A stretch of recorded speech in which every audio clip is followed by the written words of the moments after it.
Parece que en el Chile del 2026 intentar financiar una obra de teatro o un programa de revitalización lingüística va a ser visto por algunos sectores como un pecado capital, casi al nivel de, no sé, querer pagar la micro con billetes del Monopoly, aunque eso le afectaría menos, parece. Porque bueno, con este presupuesto estancado en el famélico 0,6% del gasto público de cultura, más el bencinazo, que ya sabemos lo que pasó, llevamos 2 días así de correr en círculo, y ser este perrito, a los que estamos en cultura nos colgaron el cartel de villanos que gastamos las platas en cosas que no sirven, y el hecho de sugerir que el espíritu necesita algo más que asfalto y orden, dicen como no, ustedes, hay cosas más importantes, le están quitando plata a la salud, en fin, es irónico la verdad. Ahora el mundo se mide por el éxito de un Excel, de cuánto se cumplió el Excel, pero lamentablemente ser un villano en este escenario ahora es una realidad para quienes estamos en cultura.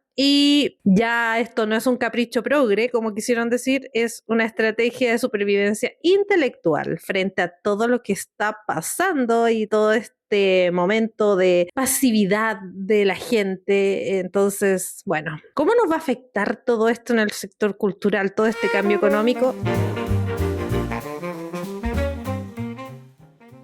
¿Qué se viene para el sector cultural en Chile? Bueno, francamente, con todos estos cambios que hemos tenido a nivel gubernamental, estatal, qué sé yo, Chile atraviesa uno de los periodos más críticos y transformadores desde, yo creo que el retorno a la democracia. Y saben que es súper triste porque la cultura ya era un sector bastante olvidado. En general, siempre se dice como no hay que gastar plata en cultura, pero con la situación de ahora esto se va a volver como insostenible. De hecho, todo esto que ha pasado con el choque económico, ya, primero estamos hablando de todo esto externo derivado de las tensiones del Medio Oriente, qué sé yo, pero también hay un tema de choque económico local que, bueno, amenaza totalmente la estabilidad del consumo doméstico. Me da risa porque algunas personas decían como, ay, yo no ando en auto, filo, no me importa, pero no es tan así porque esta alza de los precios del combustible afecta a todo, básicamente afecta a todo. Y esta administración gubernamental actual está redefiniendo, bueno, además de la visión del Estado, las artes y el patrimonio. O sea, el otro día tenemos,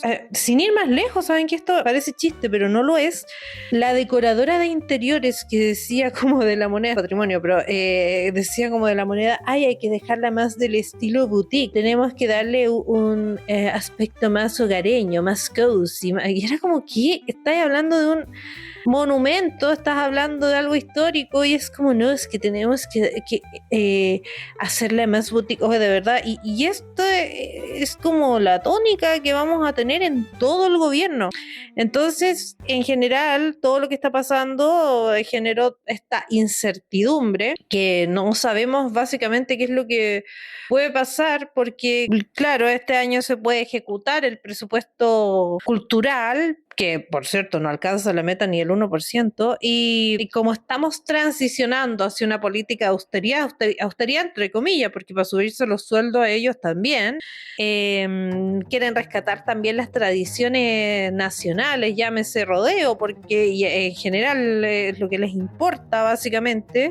Entonces, todo esto va a impactar la sostenibilidad de las industrias creativas, derechos culturales de la ciudadanía, en fin, son varios problemas los que yo veo que se avecinan. Vamos a pasar a ser un poco los enemigos, como los que están gastando plata en cosas superfluas para algunos, como hay cosas más importantes, y me parece súper triste la verdad. Y bueno, para los que han estado debajo de una piedra, el 23 de marzo se anunció un ajuste sin precedentes en la estructura de precios de los hidrocarburos, es decir, se lo atribuyen a la escalada bélica que está para allá, para el otro lado, pero bueno, sabemos que igual se podrían haber hecho otras cosas, pero no nos vamos a meter en esa parte económica, sino que vamos a ver cómo esta percepción, la opinión pública, qué sé yo, va a afectar, que en otro capítulo vamos a hablar de la opinión pública y la cultura, pero va a afectar este tema de la cultura en nuestro país. Piensen que a nosotros nos afecta un montón porque importamos casi la totalidad del petróleo que se consume, entonces esto es realmente que afecta tanto al transporte privado, afecta la estructura de costos de toda toda la cadena de suministros, llámese logística, comida, bienes, servicios, etcétera, y por supuesto la cultura también es parte de la industria.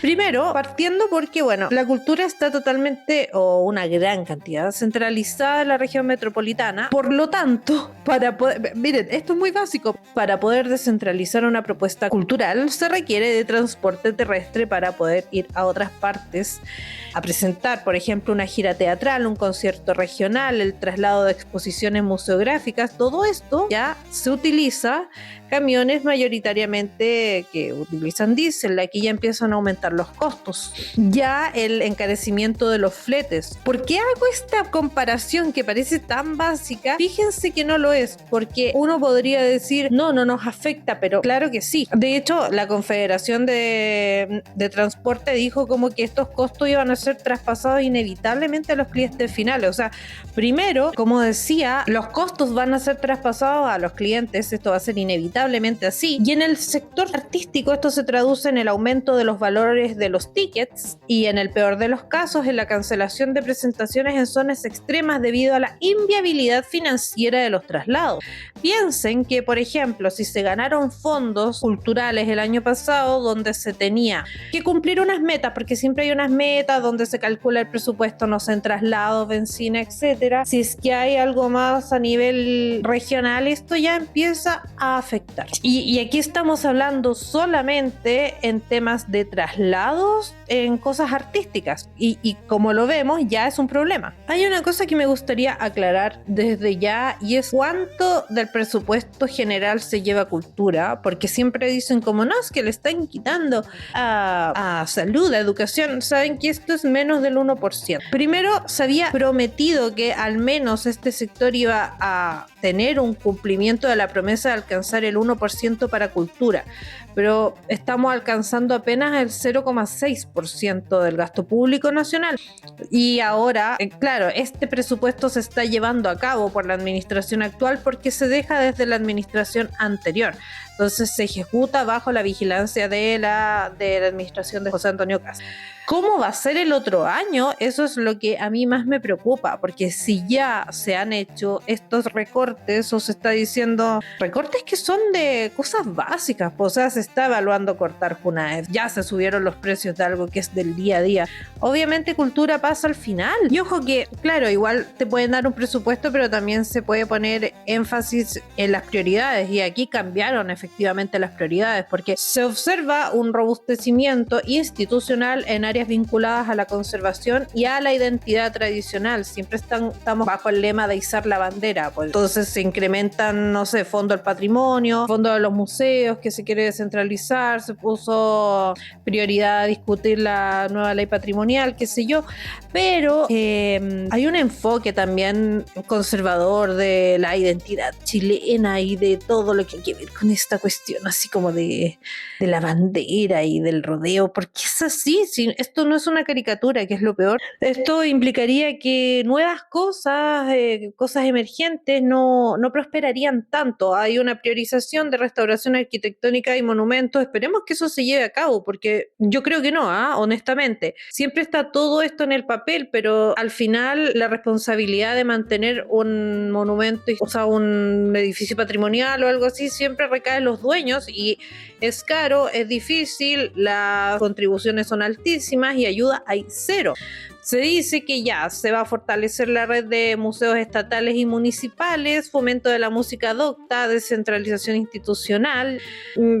Hay un retroceso en la protección de lenguas originarias y patrimonio inmaterial. Eso, de hecho, también está peligrando el patrimonio natural. O sea, ya vimos varios decretos que, claro, de repente dicen, no, vamos a retirar este decreto, pero nada dice que el día de mañana van a volver. O sea, nada está dicho con este gobierno, menos en cultura. El tema de, por ejemplo, la educación intercultural bilingüe es particularmente para mí alarmante. Hay organizaciones indígenas que advierten que este recorte debilita la figura del educador tradicional Obvio que esto pone en riesgo la transmisión de lenguas como el mapudungún o la aymara. Por supuesto, si acá no le importa, ¿sí? ¿Qué le va a importar si sus raíces no son de acá?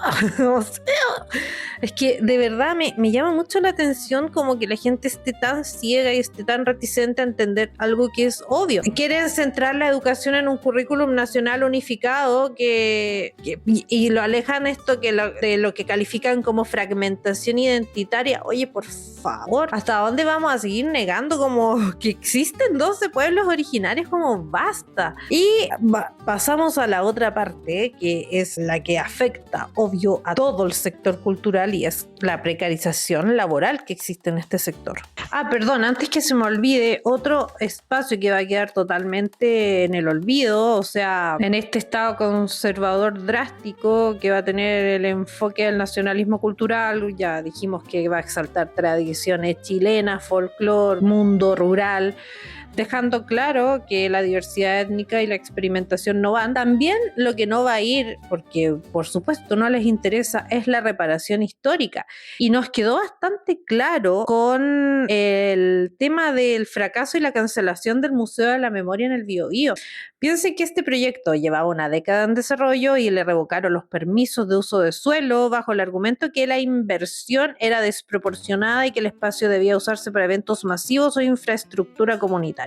Y en el fondo muchas de las autoridades tildaron esto como de negacionismo elegante. La nueva administración lo defiende como una decisión técnica. Además, todavía tenemos una deuda con el tema del negacionismo en Chile, porque si bien se han ingresado algunos proyectos, boletines, qué sé yo, no tenemos nada que sancione el negacionismo, y bajo el contexto de esta administración la verdad es que eso no va a ser para nada prioridad. El debate se está polarizando, todo el tema intelectual se está dejando de lado porque no sé por qué, o porque les conviene que la gente no piense. Y por supuesto va a haber un desfinanciamiento a los sitios de memoria, van a haber cancelación de proyectos, ya lo vimos con el Museo de Biobío, en la memoria Biobío. Entonces esto es un atisbo de lo que va a pasar mucho más adelante, y ni siquiera tanto más adelante. Piensen que llevamos 12 días, así que imagínense. Y ahora sí, hablamos de la precarización, y es bueno tocar este tema porque existe, digamos. Bueno, sabemos que la situación de los trabajadores de la cultura en Chile en realidad es bastante pobre. Hay una desprotección total. Los artistas, gestores culturales no cuentan con contrato de trabajo estable, operan bajo lógicas de honorarios, autogestión, que no hay acceso ni a salud ni a pensiones. Esa cuestión es como, la talla es como, ya, te puedo tener un sueldo, pero ya tener una pensión o una FP ya es avaricia, ¿cachai?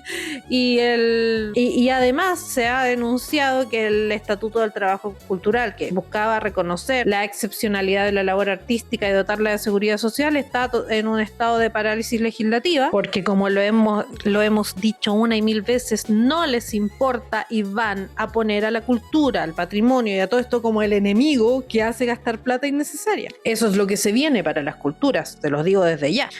Además, la crisis económica que vamos a tener, porque no teníamos crisis y de repente estamos en crisis, va a agravar esta precarización. Primero porque la inflación proyectada va a terminar bastante más alta de lo que es, sobre el 4% anual, con el tema de los combustibles. También va a haber, hay un tema que en Chile la creación artística es subsidiada muchas veces por los propios trabajadores, y esta cuestión del amor al arte, aunque a uno le duele, es real. Asumen los riesgos financieros, asumimos, porque soy parte de este mundo, asumimos los riesgos financieros de producciones que después son exhibidas en espacios públicos, pero al final ni siquiera se gana plata con eso, como que a veces se recupera, pero siempre, o la mayoría de las veces se va a pérdida.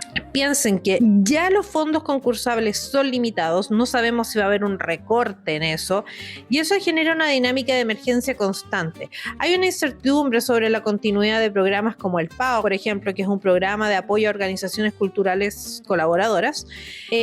Esto pone en jaque la estabilidad de muchas salas de teatros, de centros independientes, de distribuidores, en fin. Y ojo que estos programas albergan trabajadores, le dan trabajo a gente año a año. No es una cuestión de como, ay, se llevan al fondo y para adentro. No, esto tiene que tener un sistema de rendición y todo. Siempre están auditando, digamos, a los trabajadores, la clase media baja, pero deberían empezar más a hacer auditorías a los que se roban la plata desde arriba, ¿no? Porque abajo no hay robo, porque no se puede. Se tiene que declarar todo. Que me da rabia, de verdad, que me da rabia esta situación y lo que está pasando, me da mucha rabia. Ya hemos hablado del pase cultural aquí, y qué pasa con este estancamiento del gasto público. Hay que ver cómo va a estar el tema de la ley de donaciones culturales, que yo siento que no está muy desarrollado. Es una vía, pero falta mucho para que este instrumento pueda ser como una base que se pueda desarrollar, porque claro, este instrumento permite que el mundo privado pueda participar en financiamientos de proyectos artísticos a cambio de beneficios tributarios, pero sí se van a ir a pérdida. De hecho, en otros países pasa mucho, que es como invierten en algo que saben que se va a ir a pérdida, pero el tema es que el escenario económico, se dan cuenta que como que todo vuelve a la benzina. El escenario económico impone desafíos para la captación de donaciones, porque a todos les van a subir los precios. Yo aquí no voy a defender nunca a los empresarios para nada, pero hay una incertidumbre. Hay una volatilidad del peso chileno y muchas empresas que a lo mejor no son súper empresas, súper mega empresas, sino que son empresas de medio para arriba, van a reevaluar los presupuestos de responsabilidad social y de marketing cultural, qué sé yo, porque van a tener que poner más plata en temas de producción, se van a encarecer los costos. Entonces, tampoco es una posibilidad tan viable el tema de las donaciones culturales, a no ser de que haya un beneficio realmente bueno para las empresas, y yo no veo en ninguna parte que esto se vaya a desarrollar, honestamente. Francamente, mi gente del sector de las culturas se viene color de hormiga y nada, en realidad nos falta mucho que hablar, y saben que llegó el momento, se los digo con mucho respeto, de que dejemos un ratito el video de gatos de ya y que nos empecemos a enfocar realmente en nuestro sector, porque está bastante en peligro. Ni siquiera he hablado del impacto en el patrimonio inmaterial, en el consumo cultural que va a haber, el efecto inflación. Esto sí que sí va para una segunda parte, porque es realmente grave, muy grave. Así que bueno, esto de la ley Valdés hasta ahí nomás va a llegar. Veamos cómo avanza. Yo sé que no va a avanzar bien, pero bueno, esto es... por cierto, les digo al tiro, me cambié el rubro. No es que me cambié el rubro, pero es que Vane por Santiago era muy limitado, y aquí hablamos de temas culturales de Santiago, de Chile y del mundo. Entonces la idea era ampliar un poco más, así que ustedes me conocen ahora como Vanessa Fuica, porque eso es lo que soy, una Vanessa Fuica. En fin, adiós.